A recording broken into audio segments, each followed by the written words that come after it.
It was an ordinary afternoon at McDonald's, the smell of fries and burgers filling the air.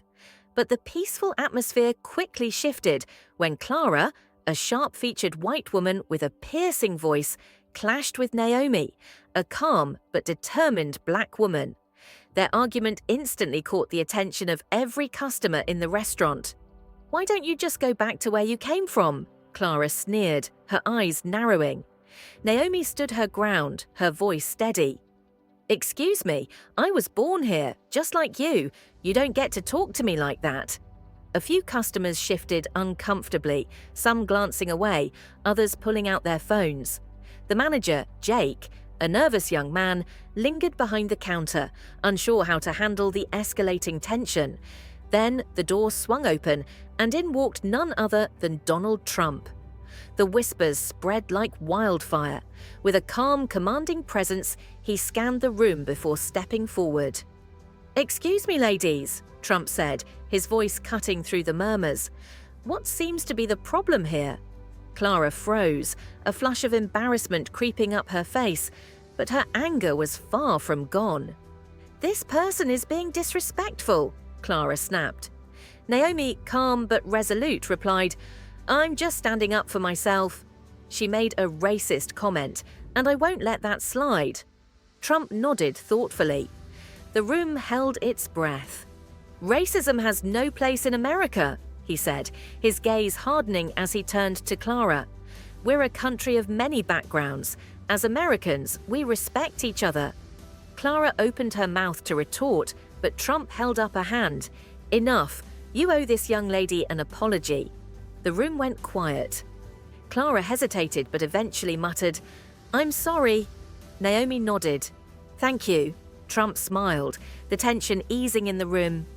"Now, how about we all enjoy our meals? Life's too short for this nonsense." Clara slinked back to her seat, still fuming, while Trump turned to Naomi. "You handled yourself well," he said. "Never let anyone make you feel less than you are."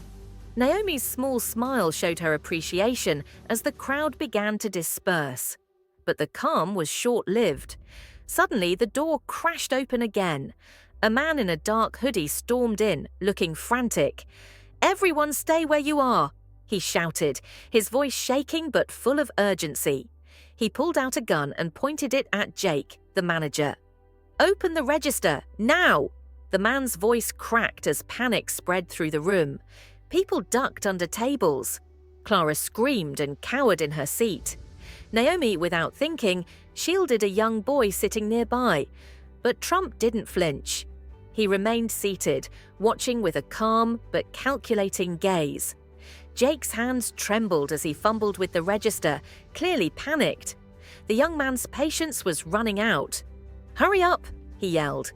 Then Trump spoke up, his voice calm but piercing. "Hey, kid." The man turned, startled. Trump was still sitting back, arms crossed, as if he were having a casual conversation. "What's your name?" Trump asked. The man hesitated, his grip on the gun loosening. "Why does that matter?" he snapped, voice cracking.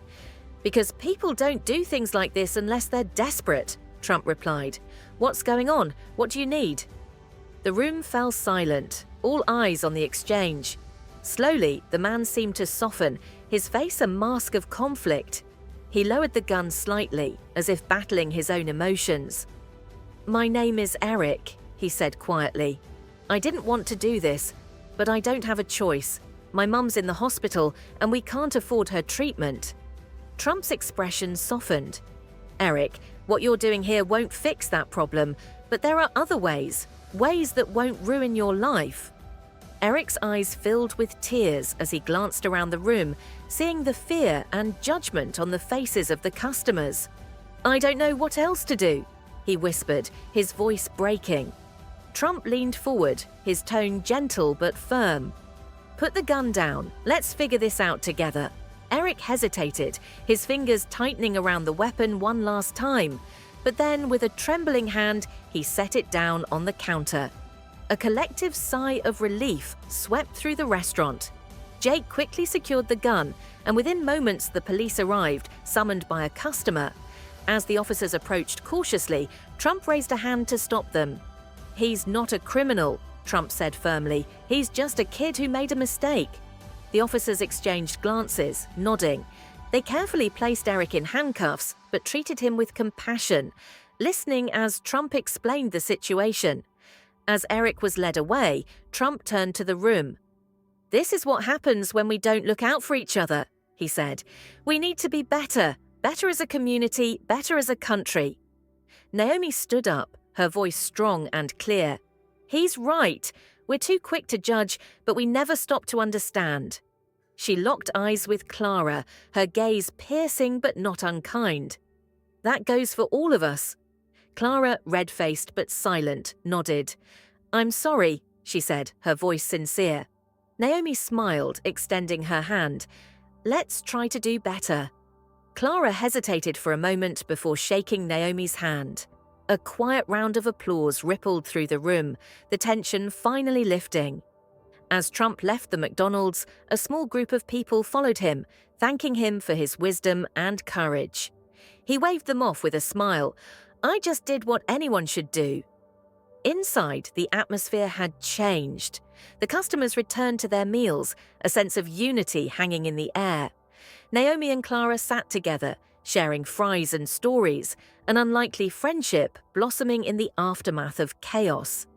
And though Eric faced the consequences of his actions, he wasn't alone. Trump quietly arranged for his mother's medical bills to be covered, a small act of kindness that would change Eric's life forever. It was a reminder that even in the darkest moments, compassion and understanding could light the way forward.